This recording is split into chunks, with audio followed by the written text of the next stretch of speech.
Boston से सतीश शाह, देश परदेश में आपका स्वागत है। मुझे ये एक समय जब मैं प्रणब मुखर्जी के साथ बैठा था, जनसत्ता की शुरुआत हो चुकी थी। कुछ एक महीने बाद इंडिया इंटरनेशनल सेंटर में प्रणब मुखर्जी वित्त मंत्री बने थे, पहली बार बने थे, और हम लोग बैठे, करीब 2-3 घंटे बातचीत हुई।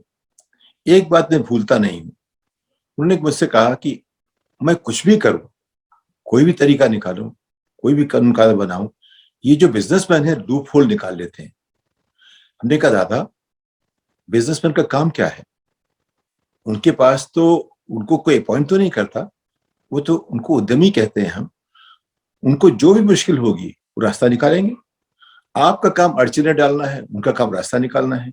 वो तो प्राकृतिक रिश्ता आपके दोनों का है, सरकार का उद्यमी का रिश्ता है।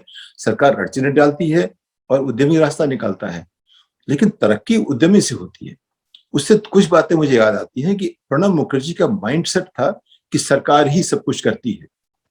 और अगर आप सोचें, एक जमाने में 1947 के बाद कम से कम 90-91 तक हमारी मानसिकता देश की थी कि सरकार ही सब कुछ करती है, सरकार ही सब कुछ करेगी। वो हमें जीवन देती है, वो हमें नौकरी देती है। उसी को लेकर के आरक्षण की बातें हुई, ये तमाम चीजें जो इसको है सरकार सब कुछ करती है। लेकिन 1990-91 के बाद एक जो माहौल बना, उसमें उद्यमी, उनकी एक उद्यमियों की या उद्योगपतियों की या एंटरप्रेन्योरशिप की, टेक्नोलॉजी की, दुनिया से जुड़ने की, उसकी बड़ी भूमिका बड़ी होती गई।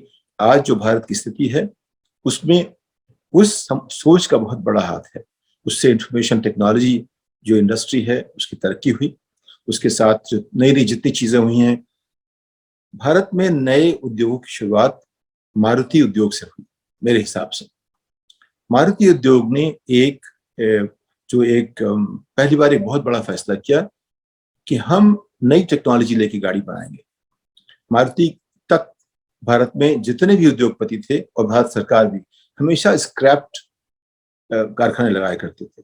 जो चीजें विदेशों में स्क्रैप हो जाती थी टेक्नोलॉजी के हिसाब से, मशीनें, उनको ला करके इम्पोर्ट करके हम उनसे दाम कम लगते थे और हम हमेशा 5-6-7 पीढ़ी टेक्नोलॉजी में पीछे रहते थे।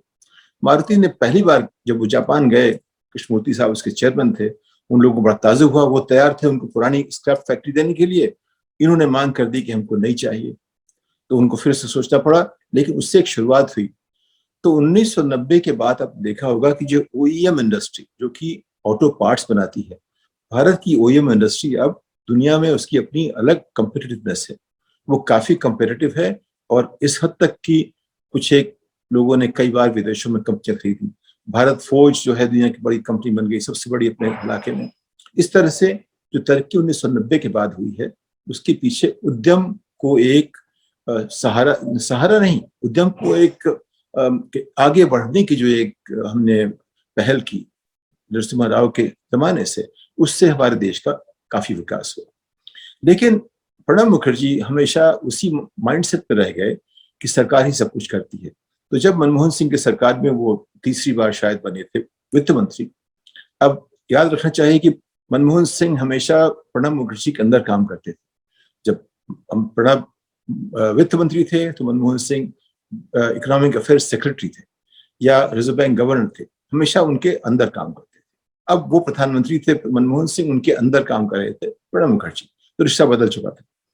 लेकिन उनकी माइंडसेट में यह हुआ कि कुछ चीजें उन्होंने की, बहुत सारी गलतियां की।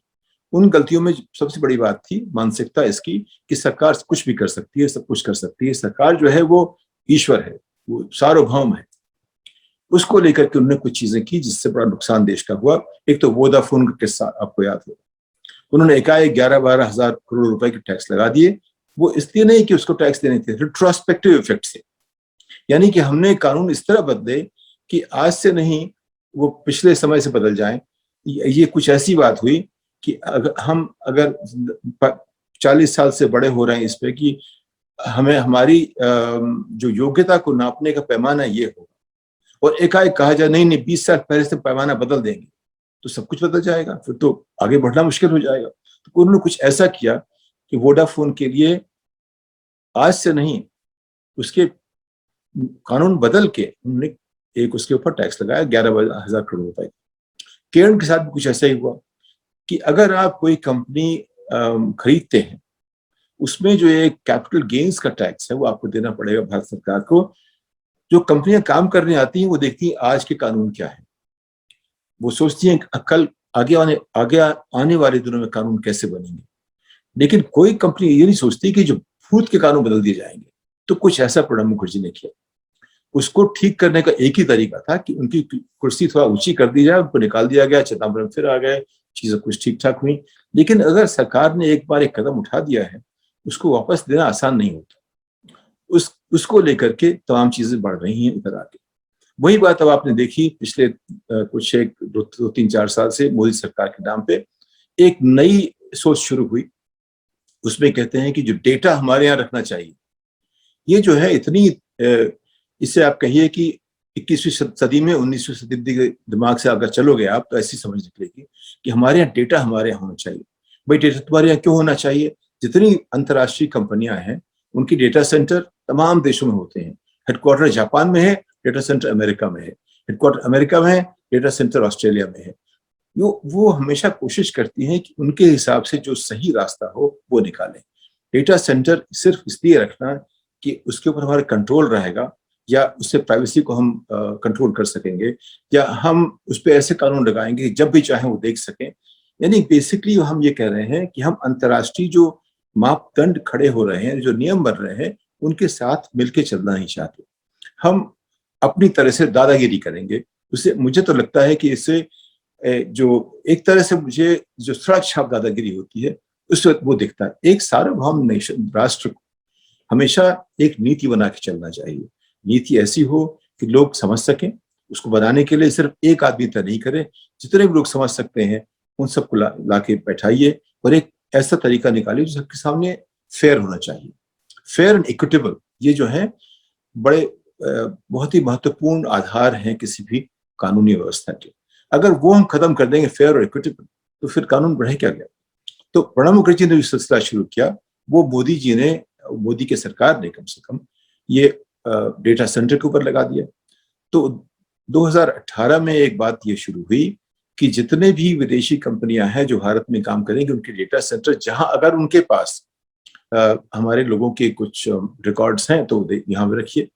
आरबीआई ने खास करके, चूंकि आरबीआई का काम है फाइनेंशियल इंडस्ट्री को देखने का, उसके लिए एक नियम बनाया, अपनी पावर्स के तहत बनाया कि आप अपना डेटा सेंटर यहाँ लाइए, देश में लाइए, वरना हम कुछ एक्शन लेंगे। वो बातें होती रही। कोई भी जो विदेशी जो अंतर्राष्ट्रीय मानक के साथ चलने वाली संस्था है वो इस बात को नहीं मानेगी। वो शायद वापस चले जाएंगे, लेकिन उनका मानना ये था कि आखिर भारत इतना अनैतिक नहीं हो सकता, इतना गैर कानूनी नहीं बन सकता, इतनी दादागिरी नहीं कर सकता। बातचीत होगी, उसका एक कानूनी हल निकलेगा। लेकिन भारत सरकार ने, अब ये देखिए, आरबीआई जो है वो एक संस्था है, रुपए का मालिक 100% आरबीआई है। अगर आप एक चीज के मालिक हो तो उसके आप रेगुलेटर कैसे बनोगे? एक छोटी सी एक बड़ा इंपॉर्टेंट प्रिंसिपल है, बहुत महत्वपूर्ण एक नीति है। वो कहती है कि अगर मैं खुद ही मालिक हूं तो उसका फैसला, उसके कानून मैं खुद नहीं बनाऊंगा। सिर्फ राष्ट्र बना सकता है, राष्ट्र की बात अलग है, लेकिन आरबीआई जो है राष्ट्र का एक ऑटोनोमस इंस्ट्रूमेंट है। अगर रुपए एक तीसरी कंपनी होती और रेगुलेटरी बॉडी तीसरी जगह होती, चौथी जगह होती, तो बात समझ में आती थी। अब आरबीआई के अंदर रुपए भी है, आरबीआई फैसला कर रहा है कि कैसे वो रुपए को सपोर्ट करे और कैसे जो तमाम कार्ड देने वाली, जो इशू करने वाली कंपनियां हैं, जिन्होंने हिंदुस्तान को सिखाया कार्ड क्या होता है। अब ये भूलना नहीं चाहिए कि भारत को जो ये डेबिट कार्ड, क्रेडिट कार्ड की बात है, इसका रास्ता, ये चलाने का जो रास्ता है, इसकी टेक्नोलॉजी जो है, इसकी प्रोसेस किसने सिखाई? वीसा ने सिखाई, अमेरिकन ने सिखाई, डायनर्स क्लब ने सिखाई, मास्टर कार्ड ने सिखाई। कार्ड कंपनियां जिन्होंने देश को सिखाया कि कैसे क्रेडिट कार्ड का इस्तेमाल करते हैं, डेबिट कार्ड कैसे इस्तेमाल होता है, वो कौन है? डायनर्स क्लब पहली थी, अमेरिकन एक्सप्रेस। उसके बाद जो बैंक के साथ जुड़ के कंपनियां आई वो वीसा और मास्टर कार्ड आई। ये 4 बड़ी कंपनियां हैं। उनमें से अमेरिकन एक्सप्रेस और डायनर्स तो अब शायद बैंक से जुड़ने लगी है, लेकिन एमएक्स अपने आप, उनकी कंपनी अपनी चलती है, वो बैंकों के साथ रिश्ता नहीं बनाती। लेकिन डायनर्स का भी शुरू में वही आलम था कि वो अपना काम खुद ही करते थे, बैंकों से रिश्ता नहीं करते थे। लेकिन मास्टर कार्ड, वीसा हमेशा बैंकों के साथ काम करते हैं। तो आज की तारीख में कुछ बैंक ऐसे हैं जो 100% मास्टर कार्ड के साथ हैं, कुछ बैंक ऐसे हैं जो कुछ मास्टर कार्ड, कुछ कुछ वीसा का इस्तेमाल करते हैं, कुछ लोग रुपए के साथ हैं। तो अभी सब मिला करके भारत में ये देखिए, हम लोग मानते हैं कैश बहुत सस्ता होता है, लेकिन अगर कैश सस्ता है, एक हमने भी स्टडी देखी जो दिल्ली के बारे में थी।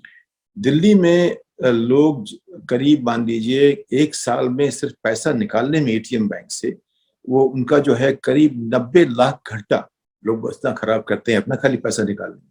अगर 90 लाख घंटे पे आप 100 रुपए का भी लगा दीजिए, एक घंटे का 100 रुपया मान लीजिए खर्चा होता है, तो भी वो 90 करोड़ रुपए हो गया आप खाली पैसा निकालने में, अगर एटीएम का आप इस्तेमाल करोगे तो। अभी दूसरी स्टडी देखी मैंने जिसमें कि ये कहा गया कि आरबीआई जो है 21,000 करोड़ रुपए खर्च करता है सिर्फ कैश को मैनेज करने के लिए हिंदुस्तान में। उसमें से कुल 600 करोड़ रुपए खर्च होते हैं कार्ड मैनेज करने के लिए। लेकिन अगर कार्ड का इस्तेमाल किया जाए तो कैश मैनेजमेंट की जो कॉस्ट आरबीआई की कम हो जाएगी। दूसरी बात यह है, अगर हम कार्ड का इस्तेमाल करें तो कम कैश में बड़ी अर्थव्यवस्था का सपोर्ट कर सकते हैं। आज की तारीख में अगर कैश नहीं है तो हम आगे बढ़ नहीं सकते। कार्ड की व्यवस्था में जिस हद तक कार्ड का इस्तेमाल होता है, उस तरह उसका जो कैश का जो इम्पैक्ट होता है 10 गुना बढ़ जाता है, जो भी इम्पैक्ट है। तो अगर आप कायदे से सोचें तो डेबिट कार्ड, क्रेडिट कार्ड का अमेरिका की प्रगति में एक बहुत बड़ा हाथ रहा है। आज की तारीख में करीब अमेरिका में मान लीजिए 45 कार्ड होते हैं 100 लोगों के बीच में। भारत में कुल 3 कार्ड हैं 100 लोगों के बीच में। रुपए जो है भारत सरकार का या आरबीआई का, वो 90 करोड़ इशू तो हो गया है, लेकिन उसके इस्तेमाल करने वाले बहुत कम है। ज्यादा है तो उसके अमाउंट बहुत कम है। तो अगर अमाउंट की बात देखें तो वैसे रुपए एक तरह से देखिए तो आज डोमिनेंट हो गया है। करीब 60% ट्रांजैक्शन अब रुपए पे जा रहे हैं, क्योंकि 3% के पास कार्ड है और 90 करोड़ के पास रुपए है। तो जो छोटे ट्रांजैक्शन भी होंगे उनका, अगर आपका असंतुलन ऐसा है कि 30 गुना लोग रुपए इस्तेमाल करते हैं तो जाहिर है कुछ तो असर पड़ेगा। लेकिन ये कुछ इस तरह है कि भारत सरकार कहती है कि हम मोनोपोली हैं और वो चाहती है कि बाकी कार्ड चले जाएं, वो सिर्फ रुपए का इस्तेमाल हो। तो एक तरह से जो हम अंदर की सोच है, हम सिर्फ अपनी सीमाओं के अंदर सब कुछ करना चाहते हैं। देश इतना बड़ा है कि हम कुछ भी कर सकते हैं। हम चीन का हम उदाहरण ले रहे हैं, चीन की मिसाल हम उसके पीछे चल रहे हैं कि जैसे चीन ने किया हम भी कर सकते हैं। जैसे उन्होंने बनाया व्हाट्सएप के खिलाफ उनका जो चिट चैट, जो वी चैट है, ऐसे करके उसमें कोशिश तो ये कर रहे हैं लेकिन नहीं कर पा रहे हैं। अब आप सोचिए कि व्हाट्सएप के खिलाफ वी चैट आज नहीं बना, वो व्हाट्सएप के जमाने के 10 साल पुराना हो चुका है। वी चैट चाइना में इतना पॉपुलर है कि हर टैक्सी वाला, हर आदमी वी चैट का इस्तेमाल, उसके बिना आप वो ट्रांजेक्शन कर ही नहीं सकते। वहां लोग कैश का इस्तेमाल कम करते हैं, वी चैट ज्यादा करते हैं। अगर हमें एक साम्यवाद, इस तरह की साम्यवाद की व्यवस्था बनना है जहां सरकार सब कुछ तय करे, तो फिर जो उद्यम की जो बात है वो खत्म हो जाएगी। तो यहाँ जो अभी हुआ है वोडाफोन और केरन के बाद जो अभी बात हुई है कि मास्टर कार्ड अब आगे 22 जुलाई के बाद कोई नया कार्ड इशू नहीं कर पाएगा। 2 महीने पहले बात मई में हुई थी कि अमेरिकन एक्सप्रेस और डायनर्स का भी आगे कोई नया कार्ड इशू नहीं कर पाएंगे। और अभी मेरा मानना है कि अभी 1-2 दिन में, महीने में वीसा के खिलाफ हो जाएगा, ऐसा वो भी नहीं कर सकते। यानी अंत में यह होगा कि नए कार्ड सिर्फ रुपए ही इस्तेमाल होगा या रुपए ही इशू कर पाएगा। अगर आप ऐसा करोगे तो जाहिर है कि आप ये जरूर कह रहे हैं कि जो पुराने कार्ड का इस्तेमाल करने वाले हैं उन पर असर पड़ेगा नहीं, लेकिन इसका जो असर पड़ेगा अंतर्राष्ट्रीय जो सोच है भारत के बारे में, उसमें कि भाई यहाँ तो कोई नियम कानून नहीं है, सिर्फ दादागिरी होती है, वहां क्यों जाओ ऐसे देश में। परेशानी यह है कि उद्यमी हमेशा आशावादी होता है। वो चीन में गया था जहां कोई उम्मीद नहीं थी, तो हमेशा कुछ ना कुछ उद्यमी आते रहेंगे, लेकिन जो रफ्तार तरक्की की है वो कहीं ना कहीं रुक जाएगी। और ये बात देश को समझनी चाहिए, सरकार को समझनी चाहिए कि अगर हम एक ट्रांसपेरेंट लॉ के साथ चलेंगे, ऐसे कानून जो सबकी समझ में आ सके उनके हिसाब से चलेंगे, तो लोग हमारे साथ ज्यादा जुड़ेंगे। और अगर हम ऐसे कानून बनाएंगे जिनका कि हम रोज बदल दें, कानून बने थे भविष्य के लिए, उनको हम भूत पे लगा दें, ऐसा करेंगे तो हमारी प्रतिष्ठा कम होगी और सब मिला करके देश का, अर्थव्यवस्था का, मानसिकता का एक संभावनाओं को हम उसको हासिल करने की जो बात है वहां मुश्किलें होंगी। भारत हमेशा एक प्रॉमिसिंग देश रहा है, 75 साल से प्रॉमिसिंग देश रहा है, लेकिन उस प्रॉमिस को वो जो एक संभावना है उसको अस्तित्व बदलने के लिए हमें समझ चाहिए, स्किल चाहिए, अच्छे कानून चाहिए, जिसपे ऐसा हो कि हम लगे हम सभ्य समाज हैं। इस तरह की चीजें एक इस बात को और मजबूत कर देती हैं कि भारत अभी भी एक अंतर्राष्ट्रीय सभ्य समाज की दुनिया में खड़े होने में कुछ सवाल खड़े कर रहा है, कुछ लड़खड़ा रहा है। नरेंद्र मोदी के पास ऐसा मौका है, इन चीजों से ऊपर उठ के भविष्य को देखें और जो भी कानून बने उसमें हमेशा एक भविष्य की तरफ नजर होनी चाहिए, न कि भूत की तरफ। इसके साथ मैं आपसे विदा लेता हूं, अगली पायदान तक नमस्कार। अगर आपको दी पब्लिक के कार्यक्रम पसंद आते हैं तो इन्हें लाइक करें। अगर आप इस वीडियो को YouTube पर देख रहे हैं तो चैनल को सब्सक्राइब करें, और अगर आप इसे Facebook पर देख रहे हैं तो दी पब्लिक के पेज को लाइक करें। अगर आप चाहते हैं कि हम निष्पक्ष पत्रकारिता को जारी रखते हुए आपसे जुड़े मुद्दों पर सवाल उठाते रहें तो हमें सहयोग करें। आपका छोटा से छोटा सहयोग भी इस मुहिम को जारी रखने में हमें ताकत देगा। डोनेट करने के लिए डिटेल्स जो हैं वो डिस्क्रिप्शन बॉक्स में दी गई हैं। धन्यवाद।